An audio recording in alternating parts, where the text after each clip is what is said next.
wonderful is that? I am so incredibly excited. Sorry. Looking at our first vice president, our second vice president. Cut them all. I'm so excited about our speaker tonight, Dr. J. Michaelson. A lot of you remember having last year at Pride Shabbat last year, Abby Stein, Rabbi Abby Stein, who spoke about, well, we had her for a whole weekend. She was great. And I asked her at the end of it, what speaker would you recommend for next year? And in a heartbeat, she said, J. Michaelson. You got to bring in J. Michaelson. He's great. And I couldn't agree more. Dr. J. Michaelson is a teacher, journalist, author, and academic. He is a teacher and podcast host at the 10% Happier, a leading meditation platform and a contributor to New York Magazine, having previously been a columnist for the Daily Beast for 8 years.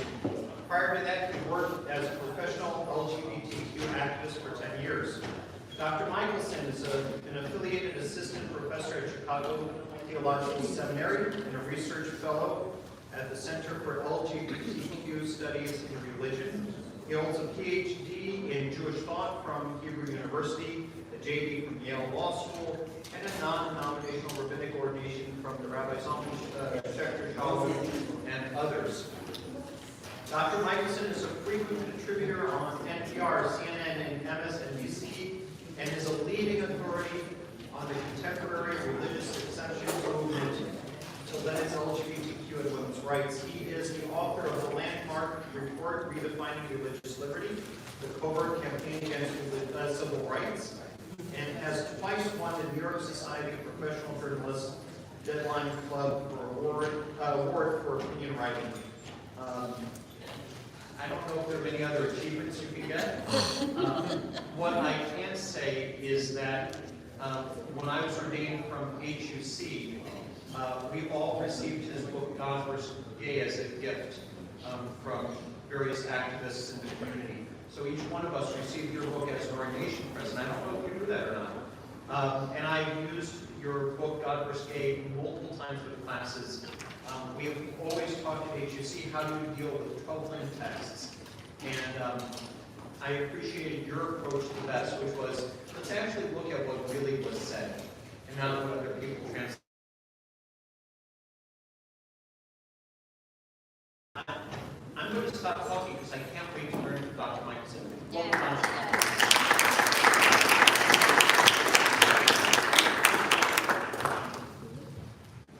Hi everyone. Sound good for the folks at home? That's great. It's really a pleasure to be here. I was doing some thinking. This is my first scholar in residence in person in roughly 3 years. So I guess we're still in the phase where we're all having our first whatever. So it's really a joy to be here. So I have so we're going to be using these yellowish goldenrod sheets that are on the tables, and these are the show notes on YouTube, I'm sure, at an appropriate time. So I have some good news and some bad news. The good news, or the bad news, well, I don't know, I'm sure we should probably start with the bad news. The bad news is we're not really going to be discussing the problematic texts of the Bible, and that's also the good news. I feel like we've kind of been there. Rather, I want to actually suggest that Pride and Pride Shabbat and the constantly emerging, confusing landscape of gender identity and sexual identity is a good thing. This is a mitzvah. This is an opportunity for us to live our values and to grow spiritually. So it's not that thing which we have to do because of the inclusion committee, but actually it's a place and a site for some of our deepest and most valuable values to be enacted.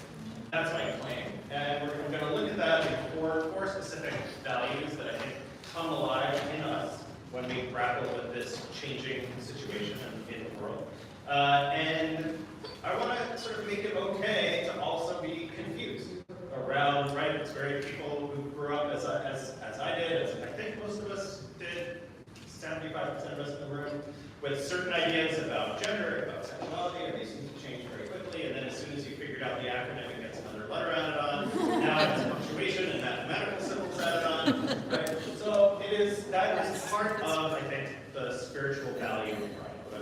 mitzvah of pride. That these expanding understandings of what it is to be human is something to be welcomed as Jews, as spiritual people, as God wrestlers, as people sort of growing ethically in the world. That's my claim. So I'll start, however, with it's a very short joke.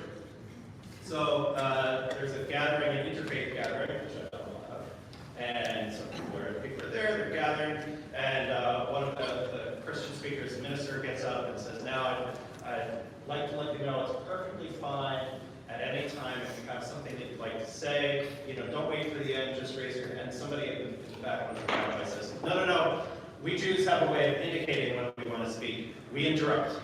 So this has happened to me. We were joking earlier as we were drinking a lot of wine over at dinner, and oh my gosh, what if there's heckling? But a version of this talk has been heckled. I came up with this book, God versus Gay, ? The Religious Case for Equality, in 2011, which was at the time where a lot of the same-sex marriage debates were taking place in the public square. I visited over 100 churches, synagogues, colleges, centers, sort of all kinds of learning institutions of all different types. And that was a really exciting time in my life doing that activism. Thanks to me, same-sex marriage became legal nationwide. It was playing a very small role in a really profound social movement was for me really valuable, and it's something I'll really treasure. I was interrupted a lot, but there's something else really profound in that interruption. So, in fact, the second source on the sheet that's here is one of the most interesting and profound interruptions in Scripture, in the Hebrew Bible. So this, for folks, no, we're not going to read every word, but you can, on your own. This is the story of the daughters of Zelophehad. And as the daughters were actually, first of all, the fact that the women are actually named is remarkable, and a nice change from a lot of the patriarchal texts of the Bible. And the law had been settled pretty clearly. This is a patriarchal system. And property goes to the son, the eldest son of the man, and so on and so on. And that was the story. And the daughters of Zelophehad interrupted that story, right?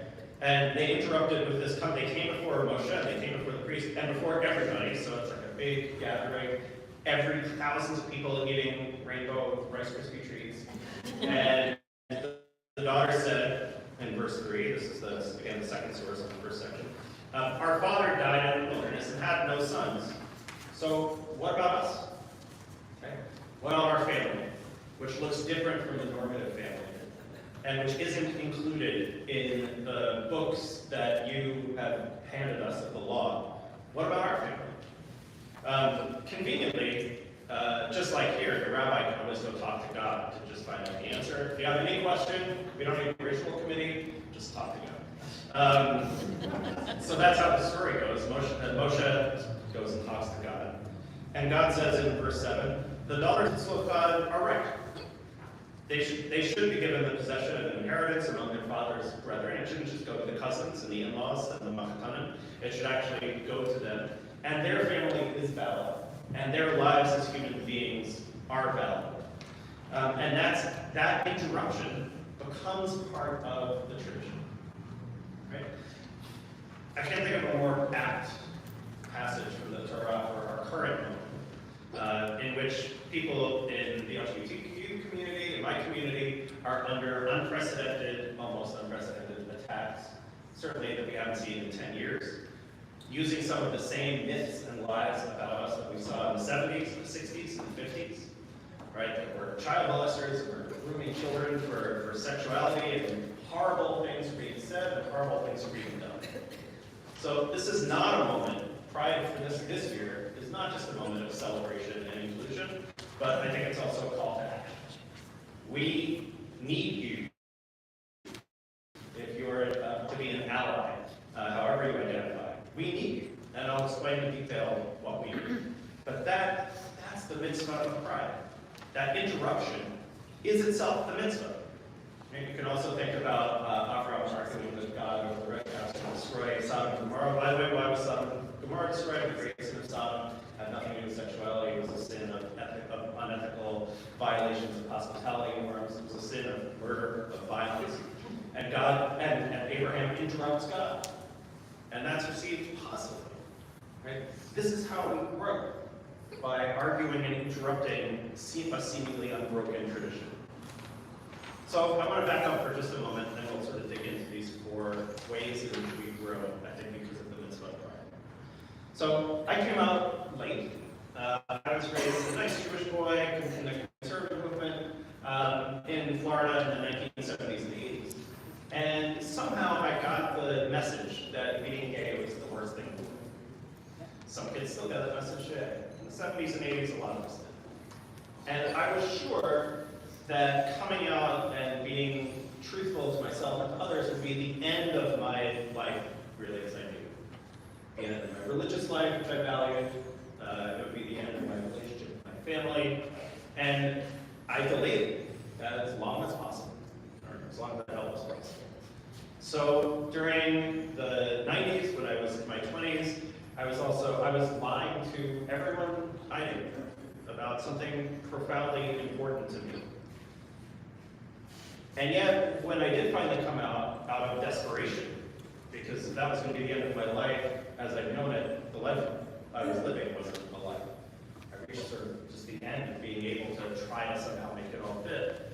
When I finally did make that decision, it wasn't the end of my life, but the beginning of my life, which in retrospect seems painfully obvious, right? That being honest to oneself and to others is part of a spiritual life. That being available for intimacy, for love, is the key to a relationship, both with others, just as with a lover, with a friend, with a spouse, with a life partner. This all seems really obvious from where I stand now, years later. But it wasn't at the time. And in my 30s and 40s, when I worked as a religious LGBTQ activist, particularly in the Orthodox Jewish community, it was hearing the same story again and again and again. Right? This conflict, this perceived conflict, which I did in the book, I call God versus Gay, but the conflict between being truthful and being honest and some perceived idea about what religion was. But it was something that I just picked up, and it was completely wrong. I was also certain about it. I was talking, oh God, this is a big gay cliche coming up right now. I was talking to my therapist this morning, who made the obvious point that, when something is unconscious, you're not conscious of it. And this is how a lot of bias works, right? For myself, even after I came into my own process of self-acceptance and working through that for many years, now I'm married, I have a kid, I'm moving to New Jersey, so we're all going to live in the big state soon. That journey wasn't over, right? I grew up, we didn't have the word transgender in my vocabulary when I was a teenager. I didn't know what gender was, that gender was different from sex, that gender is between your ears, maybe sex is like between your legs, like that gender is how we conceive of ourselves, that gender is how we move in the world, right? That there are acts and things that we wear, and the way that we speak, and the way that we present ourselves, that really have nothing to do with biological sex, but which have everything to do with this construction of gender. I had no idea of any of that. So I started it was back then we called it GLBT, now it's LGBT. I started a GLBT organization knowing nothing about the T part, and having to learn that, and make stupid mistakes. And thankfully, my trans friends from then corrected my mistakes, and instead of doing a call out to call people. And here's how you can, and that was part of my growth. So it's not like we're one and done and we're finished. So for me, the most important verse in the entire Torah is the one right above the story, or the daughters of Shabbat. This one I do want to look at in a little more detail. So probably some of you know that all of the laws of kashrut are derived from very few biblical verses. There's a lot of biblical verses about which animals are prohibited, but the whole thing about meat and milk is just one line about not cooking a kid in its mother's milk, like a baby goat, right, in its mother's milk. And that's why some of us have 4 sets of dishes and are like afraid to, mix the things in the same dishwasher, right? We extrapolate from just one line. Well, it's repeated 3 times. That must be really important. This line is repeated almost a dozen times in different variations across the text of the Torah. This is just one of them. And it's in the translation, "You shall not wrong or oppress a stranger, for you were strangers in the land of Egypt." Also, I think, very timely teaching when there's so much sort of misinformation and fear about immigrants and people who seem different from the us, whoever the us is. I want to suggest there's actually a really powerful teaching hidden within this obvious teaching. Right? So obviously, on the surface level, this is a nice thing, right? Don't be cruel to a stranger. Great. So, but there is a principle in biblical interpretation that there aren't wasted words. So why does the verse, if there are no wasted words in the Torah, why does the verse continue with the second half of what's there? Right? It could just say, this is God speaking. So God could just say, don't wrong or oppress a stranger. Got it. Now we can move on to the next. Right? So that would be enough. Why is there an explanation in the second half of the verse when the first half is perfectly clear? Like, God doesn't say, don't murder because murdering is bad and it causes suffering and life is important and don't, right? It just says, don't murder. 2 words in Hebrew, very easy, next. But here it doesn't do that. And I want to suggest that there's a profound teaching in here that one unfortunate part of our human nature is the nature to otherize and sometimes dominate, and the tendency that we all have to fear those who are different, right? So switching from the Torah to sort of evolutionary biology, I'm not a scientist, I don't know anything about science, I know what I read on the internet. That sounds like you're broken. Go take it. What the consensus scientific understanding is that you want this as a sort of imagine our hominid ancestors, thousands and thousands of years ago. It's generally advantageous from a natural selection point of view to care a lot about your in-group and to fear or want to fight or exclude the out-group. Doesn't mean that empathy isn't important. We also have a lot of other instincts and a lot of other drives, but many of us, I would say most of us, in fact I would sort of say all of us, have some element of this natural human tendency to fear and thus wrong or oppress the stranger. In other words, there's a suggestion in the way that this verse is written that it's natural to do that which is unethical. And we have to do work to do that which is ethical. The second half of this verse, I think, is also a command. It's to empathically either remember our own experience of marginalization or simply collectively remember that we're descended of slaves, that we were also strangers. We, the Jewish people in this literary context, we were also those who were on the outside. And so if we can take that time to inhabit that space of marginalization, which all of us have experienced in different ways. Whatever our identity is, maybe you've experienced anti-Semitism, maybe you've experienced racism, maybe you've just been the odd person out, maybe you're the one who, as a child had this or that experience, or as an older person had this other experience. We've all had that experience of marginalization. And there's a tendency to suppress that and repeat the process of marginalizing others. And this verse, which appears again 12 times in the Torah in different forms, is arguing, no, we have to do that work, right? Remember on Pesach, the idea is to feel as though you yourself are liberated from Egypt, but not just liberated from Egypt, that you yourself had that experience of oppression. That for me is part of this work of the mitzvah of prophet, right? We may not all have an experience of a sort of a gender identity that most people don't have. But we can imagine or empathically or inhabit that space, and we can listen to the people who do have that experience, right? So I remember this is now 15-ish years ago or so. So I was running, there was a group called Nikarim that ran spiritual retreats for LGBT Jews. And I was in a conversation with somebody, we had an issue around the mikvah, right, which is ritual bath. We at that point, we still only have men's and women's mikvahs, and there was somebody saying we should really have a non-gender mikvah or pan-gender mikvah. And generally, when you go into the immerse in the ritual bath, you do it without the clothes on, so then it's like, well, is that okay? It's probably okay, we're mostly queer, why are we segregating on gender anyway, et cetera, et cetera. We had a whole long conversation. And in that process of that conversation, I just was listening to somebody who had a real profound experience of what's known medically as gender dysphoria. Right? That their gender identity didn't match the sex that they were assigned for. And really listening to them. And that's not an experience that I have. But I could perhaps relate some of my own experiences of oppression, marginalization, being other, and inhabit that. And that growing in understanding and empathy, that's the mitzvah.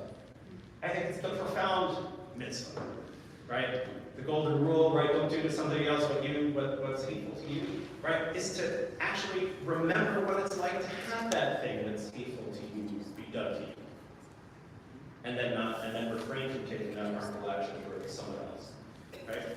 So, in order to do that work, that ethical work, there has to be that element of newness, right? So, yeah, trans in particular, trans issues are new. Gender non-conforming issues are new for a lot of us. People who are non-binary are new for many of us, relatively new.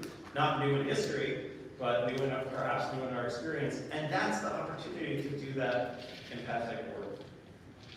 At exactly the moment when, for politically opportunistic reasons, or religious reasons, or ideological reasons, there are many in the political world who are capitalizing on that fear, uncertainty, and confusion to cause panic and to cause incredibly harmful actions to be taken.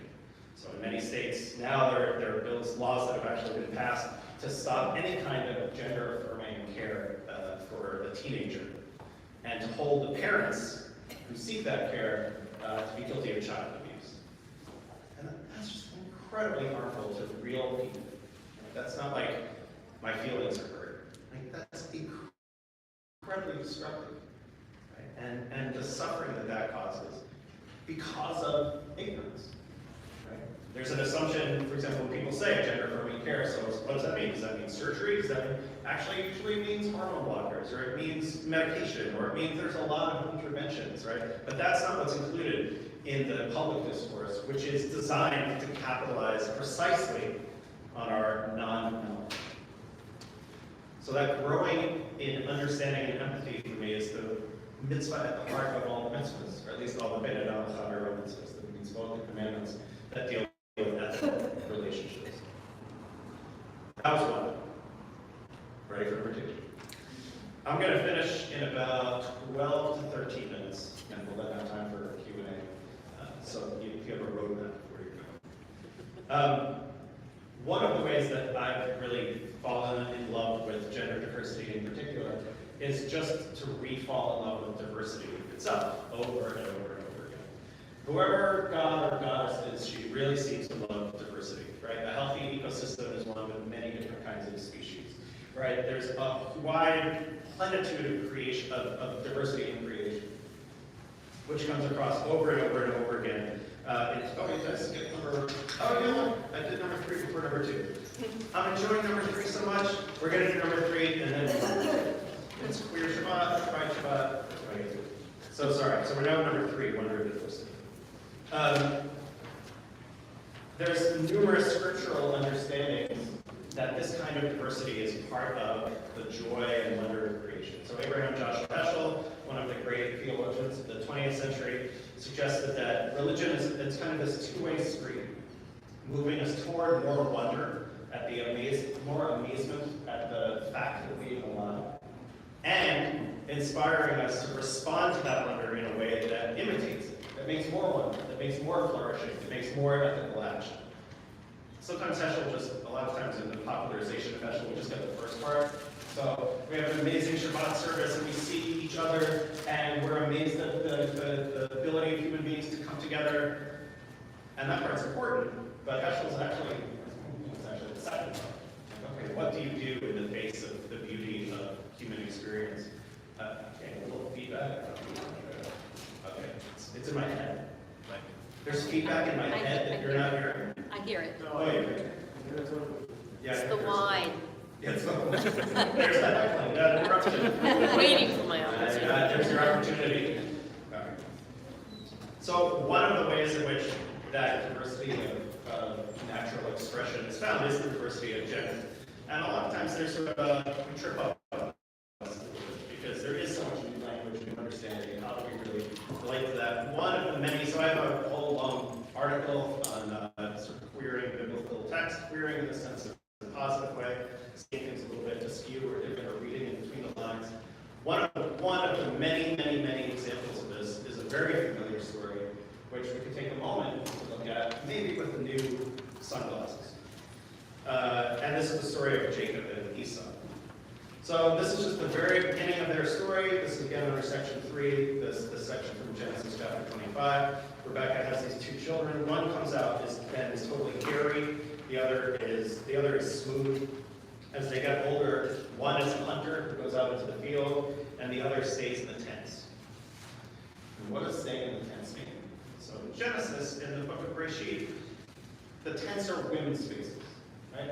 When Leah, for example, goes out of the tent, that's seen as an audacious violation of the gender rules at the time. Women are in, that barefoot, pregnant in the kitchen kind of thing, right? That's in Genesis. Women stay in the tents is women's space, right? You should all everybody hopefully read the book, The Red Tent.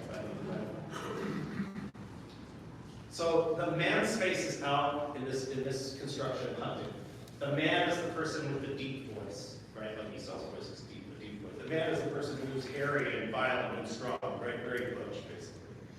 And Jacob is very feminine, sort of feminine.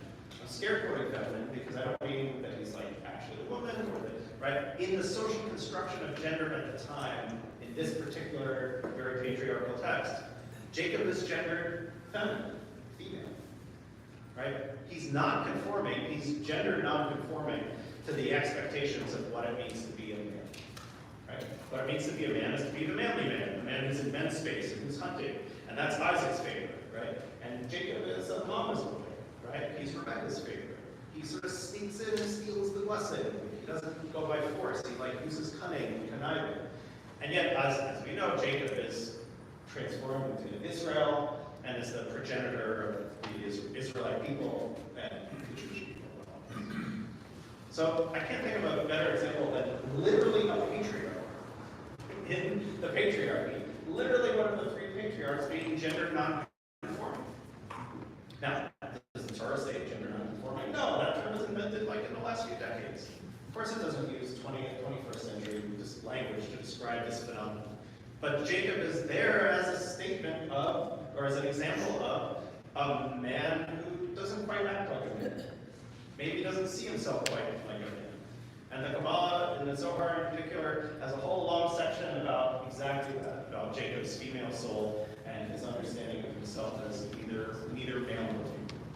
That's for a different topic, but it's really juicy and amazing that it's in the Zohar of the 13th century. And there are numerous examples of this kind of gender diversity in the Bible and the Talmudic literature once we're able to kind of see it in a certain. So my suggestion is that part of our wonder at the plenitude and diversity of creation is the plenitude and diversity of human gender expression, which is amazing. And again, to the extent that that's new, that's an opportunity for more radical amazement. That the divine is the Mishanech who differentiates all of creation, and there's such variety and constant shift and change. That for me is a profound Jewish value. Okay, backwards to number 2, and then we're going to number 2. So, one of the first texts that I tend to work with when I'm speaking about this subject is the first flaw in creation. You know, the story in Bereshit, stories, creation stories, God says, this is good, this is good, this is good, this is good, this is very good. Everything is good until something is low tone. There's something in the human condition that's low tone, which is that we're existentially alone. I'm very familiar with the right-wing thing that God made Adam and Eve, not Adam and Eve, right? But Adam and Eve were a solution in this myth. A solution, because it is right, myth.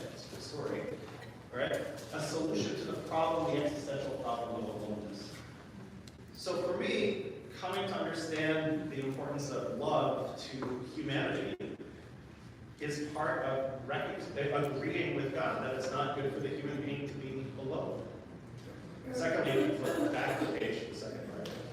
Right? As I said before, for me, when one part of our channels of love or opportunity or availability for love is blocked, that blocks the other parts. For me, at least, in my subjective experience, the idea that I could love God with all of my heart and all of my might, whatever that might mean, was inconceivable when I was hating myself and shutting down my own capacities to love. Another one related to that, the next line, which maybe is why this is here, from Proverbs, that the ways of God are the ways of Torah, her ways are pleasantness and all her paths of peace. This is part sometimes in the liturgy. I'll tell you a little story briefly. When I was living in Israel, I lived in Israel for 3 years, I was in yeshiva, and we spent an entire year on one part of Masachet Sukkah, which is part of the Talmud that talks about Sukkot. How big is the sukkah? How many walls does the sukkah have to be? What kind of fruit for an etrog? If you've ever studied the Talmud, this resonates with you. This is what it is. And we did this all year. That's all we did. It was just that. And there was a whole month or two where we were focused on what species of palm tree you could use for a lulav, for it to be a kosher lulav.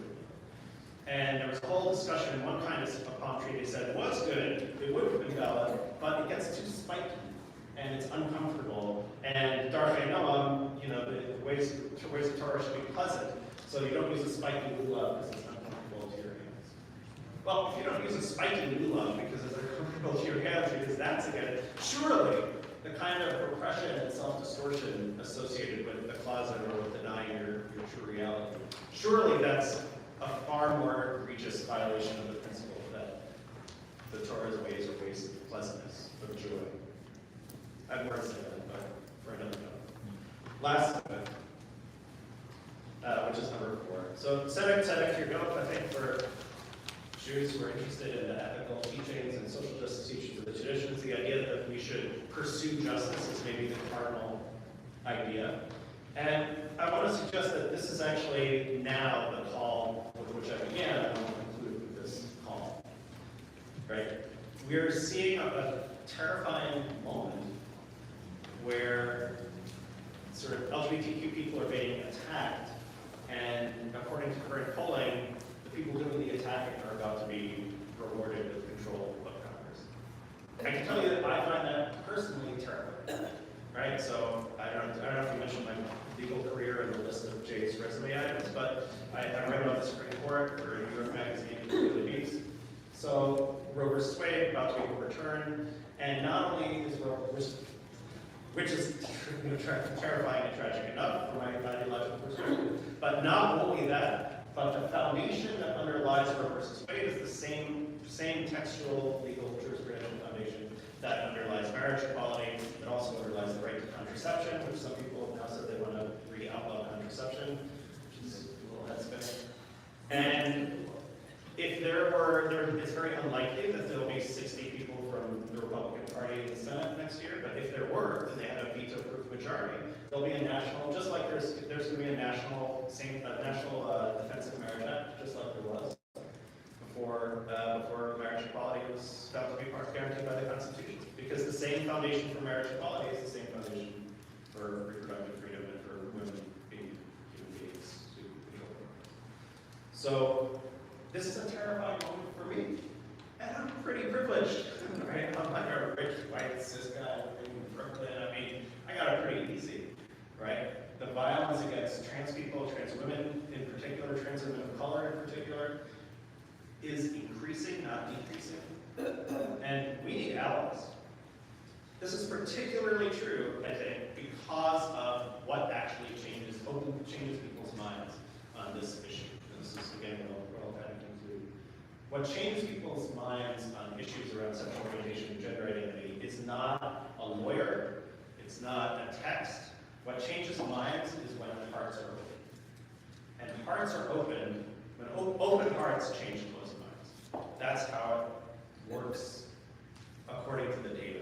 Not just like a nice thing to say on Shabbat, but that's been proven to be the case.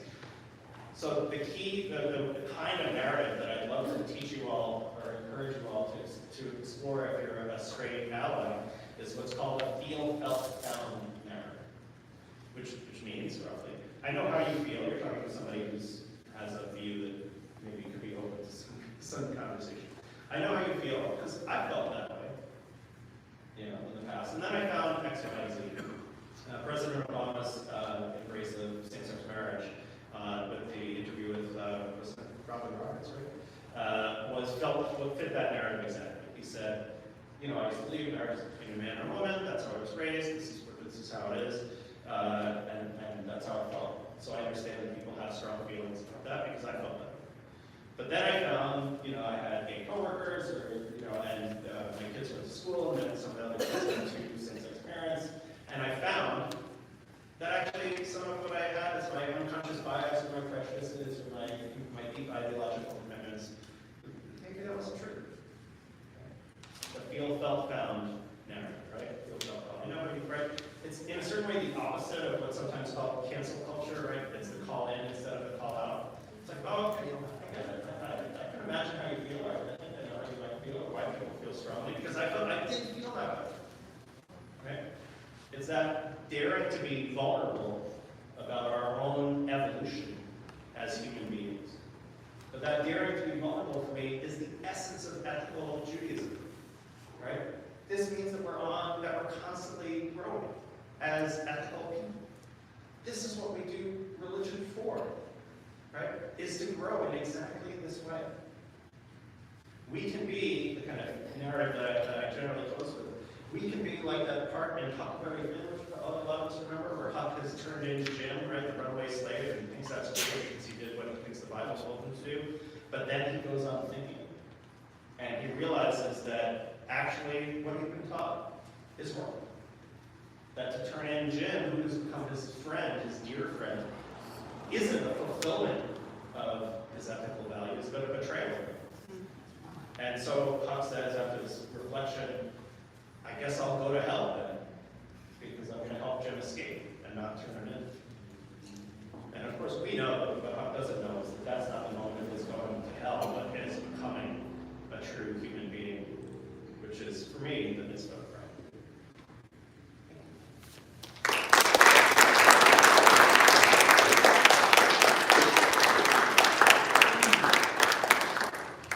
So we do have a couple of minutes for questions. If you can phrase your comments in the form of a question, that would be great.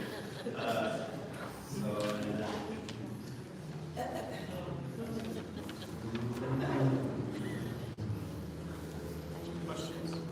Otherwise, the rabbi's going to do it. No. Nobody does it. It's going to be the rabbi. It's a six-parter, too. Yeah, I had a feeling.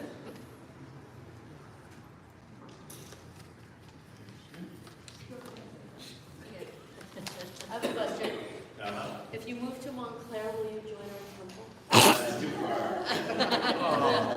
I'd love to, but yeah, I got it. She's 4.5. I'm not going to show her. Plus, would you really want to be on the New Jersey on the turnpike like all the time? Thank you. I'm going to work that. No, that's. I'm going to work that. All right, you're going to get to. So I was just thinking, I'm sorry I had to step out for a bit.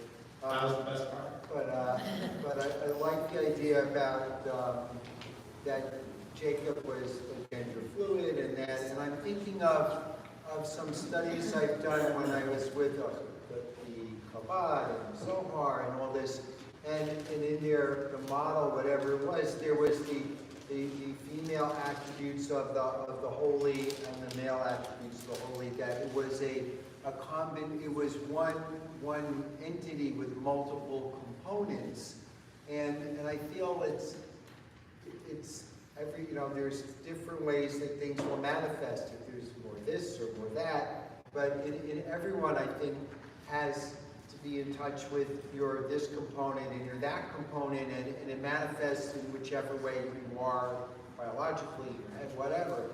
But I think that it's important that the tradition has that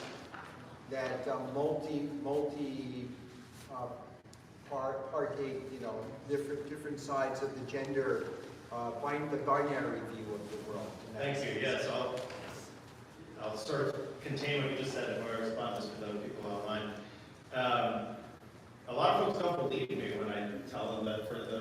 Orthodox Kabbalah, God is a multi-gendered being whose gender identity shifts depending on the circumstances, and sometimes, I mean, we did just sing L'chad Adi earlier, welcoming in the Sabbath Queen. Well, who's she? I mean, this is Kabbalistically is understood as the Shekinah, the Malchut, part of the divine, feminine aspect of the divine, that's predominant at this particular time. And then there's a masculine time that's predominant at another time. And Yaakov in particular, Jacob in particular, unlike the tree of the Sphirot, is associated with the Sphirot Tiferet, which includes both male and female within it. It's hard to call Tiferet non-binary exactly because it's literally binary, because it includes male or female. But it's as close as we get in that system to a non-binary identity. That Jacob has this shifting identity that's both masculine and feminine.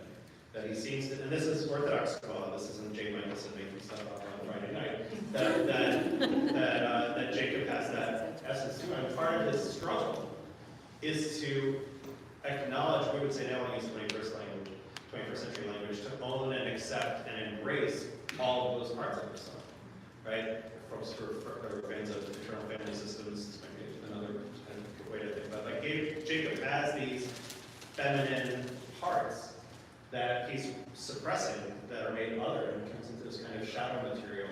And it's the wrestling with the man. It's not actually the angel in the text, it's the man, where Jacob has a sort of mythic confrontation with his shadow parts of his own gender identity. So it's a rich vein to explore. So now I got 2 questions. All right, 1 and 2, and then we'll take a pause, and I'll be happy to stay and choose.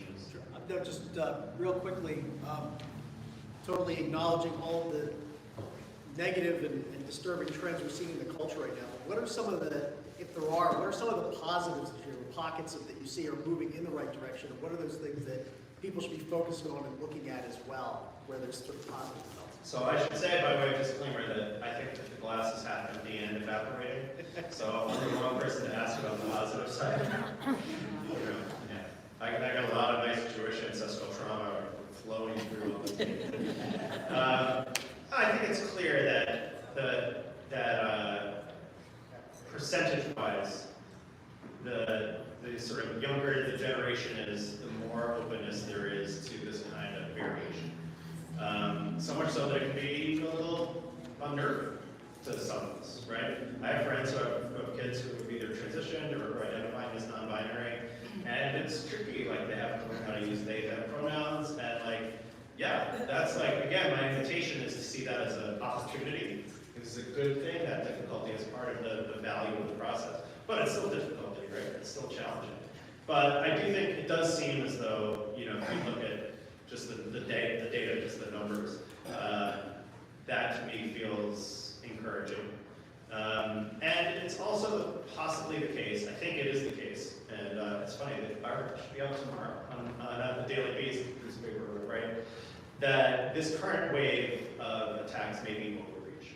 So there are plenty of people, large numbers of people are wrestling with ideas about gender and whatever, and how young should children be when they're exposed to these ideas. There's plenty of reasonable disagreement and debate around that. But not that many Americans really buy the idea that any liberal is overreach, right? Like, that's an overreach, right? Not a lot of people think that, like, a gay teacher of a high school class should be allowed to discuss his own life. Like, if somebody asked me, like, oh, what's your wife's name? And because I have a wedding ring on, which happens all the time, that I couldn't say in a classroom of high schoolers. Oh, it's actually my husband, and his name's Paul. So those are ways in which there feels like they're just, again, trusting by the numbers, it feels like there's been an overreach. But, I mean, I don't want to be like, well, I do want to be the negative Nancy a little bit. On the court level, it's going to get way worse before it gets better. And I don't probably don't need to tell you that, but that's certainly the case. Thank you. Last question. Thank you. Or you can sing your question. I'm curious if there's a similar kind of relationship for this sort of gender fluid thing between Esther and Mordecai, and if you might be able to speak to that. That's interesting. So the question was about, is there a gender fluid thing in the Esther Mordecai story? There certainly is, by way of not answering your question. Obviously, the Ruth and Naomi story, which is not, there's no textual evidence that this was a sexual relationship, but this was a profound attachment, a loving relationship of two women. And Ruth behaved in a way that was totally contrary to gender expectations for this whole time. Also, David and Jonathan, where there is textual evidence that it was a sexual relationship. There again, with the different, there's a whole tradition of warrior love that falls into.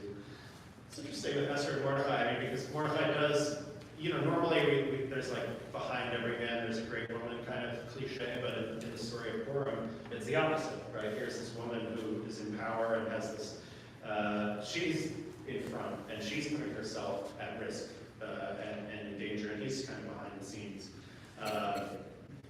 That's what you're saying about did you have a particular gender variant reason? No, I mean, the relationship is sort of muddied a bit, and I'm wondering why. Why was it put in where it was specifically muddied up? Yeah, it's like, oh no, she's my niece. Right. Yeah. Now the text itself has these weird suggestions. What is that relationship exactly? It's also notable that, from a normative sexual ethics point of view, I mean, Esther's having sexual relations with the king, and sort of for some ulterior motive, for some reason that's not necessarily desire. Obviously, she's working in a context where women didn't really have a lot of opportunity to say no, as Vashti found out. But yeah, actually, I think having said Vashti's name, I'm more attracted in a way to some of the ways that she queers expectations of what the queen is supposed to be. And Vashti's become a big hero in like all the LGBTQ forum parties and stuff like that. She says no. She does exactly what a woman is not supposed to do. She owns her body. She owns her integrity. She does know the king, which is clearly a capital offense, right? And that courage and the drawing of her own boundary, I think, is pretty inspiring in 2022. So thanks so much. I'll stick around. There's a few things that you're welcome to look at, and thank you.